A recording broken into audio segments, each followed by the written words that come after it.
Welcome back to page 121.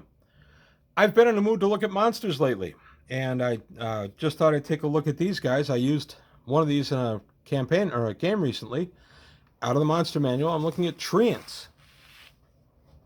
There's Treebeard. That's where he's taken from. So Treants. 1 to 20 appear, armor class 0, 7 to 12 hit dice. 2 attacks, 2 to 16, 3 to 18, or 4 to 24, and you got to see below for that. Special attacks, see below. Special defense, never surprised. Standard magic resistance, very intelligent, chaotic good. Treants are strangely related to humans and trees, combining features of both species. They dwell in woods and forests and are basically indistinguishable from trees. They hate evil things or unrestrained use of fire. If need arises, the Treants can actually cause trees to come to life. Move 3 inches per turn, that's very slow, and attack as a full-grown Treant. 2 attacks for 4 to 24 points of damage. Aroused Treants must be within 6 inches of a normal tree in order to cause it to move, and an individual Treant can only cause only 1 or 2 normal trees to move and attack as stipulated. Because of their body and skin structures, Treants have very superior armor class. However, against fire, they lose this superiority. Attacks based on fire are at a +4 to hit dice, and Treants save against such attacks at -4, and fire damage causes +1 point per die. So there's quite a bit of damage there. Treants are of small size, 12 to 15 feet, have 7 to 8 hit dice, and do 2 to 16 points of damage per attack. Middle-sized Treants, 16 to 19 feet, have 9 to 10 hit dice and attack damage of 3 to 18, and those of large size, 20 to 23, have 11 to 12 hit dice and do 4 to 24 points of damage. Treants and Treant-controlled trees cause 1 point of structure damage on fortifications. This is for both attacks possible at any given Treant or Treant-controlled tree, regardless of the size of the Treant attacking.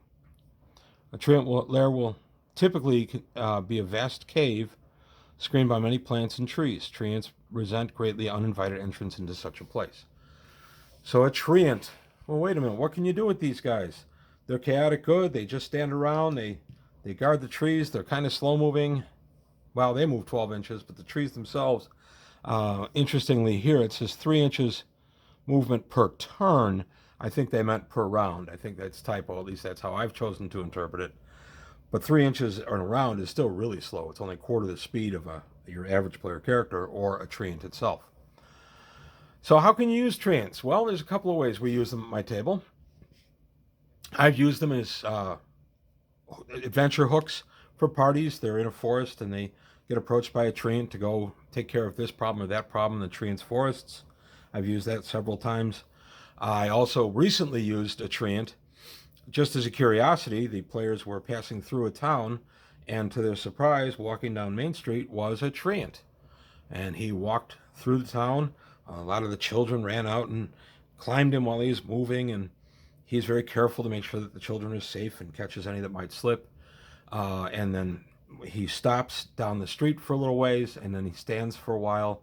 Sometimes he talks, sometimes he doesn't. The adults might come out, take a break in the shelter of his shade, maybe bring something to drink, or just take a midday break with him with their children. And then the Treant goes back into the forest after a while. I did this to kind of show that the Treant had adopted the town as part of its herd. It was protective of the people of the town, and it liked the people of the town. It is chaotic good, and there's no reason not to like the people of the town. They were just people who were making a living. They were foresters amongst the people, but they forest properly. They take the trees that need to be taken. They don't overcut. They're not just cutting wood to make money. They're cutting what they need, and it helps the forest in itself. And I thought it was just kind of an interesting way to introduce a non-player character Treant and just have it be something as a background thing. My players actually responded very positively to this and spent a little time with the Treant. They talked to him a little bit. He answered a few of their questions. Nothing momentous.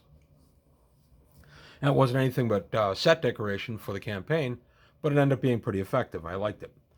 The other way you use these guys is, I've done them 2 ways. You have evil Treants, just Treants who, for whatever reason, are evil and will attack the players. Perhaps you're in some kind of dark forest and the Treants there don't like parties intruding in it, so the players have to fight these treants that are intolerant. Or you have a blighted treant, which the treant has some type of disease, and it's making it act out in a way other than its alignment would normally allow it. So that's a couple of different ways I've used treants. I like treants a lot. WizKids put out a really nice Nolzur's figure for these. I painted it up. I should have had it out for this video now that I think about it. I think I've shown it on the channel before though. But I have a couple of Treant figures, and I just like putting them into games now and again. Like I say, they're really good set decoration. That really gets the game kind of moving in a nice direction and helps with immersion. So there you have it. There's a couple of different ways you can use Treants in your game, both as good, beneficial helpers, as people who don't like their force intruded on, or maybe as blighted treants that go ahead and attack the party. So that's all I've got to say today on page 121. I want to thank you for your time. Thanks for watching. If you like what you heard and saw, please like and subscribe. Tell your friends, and I'll see you next time on page 121.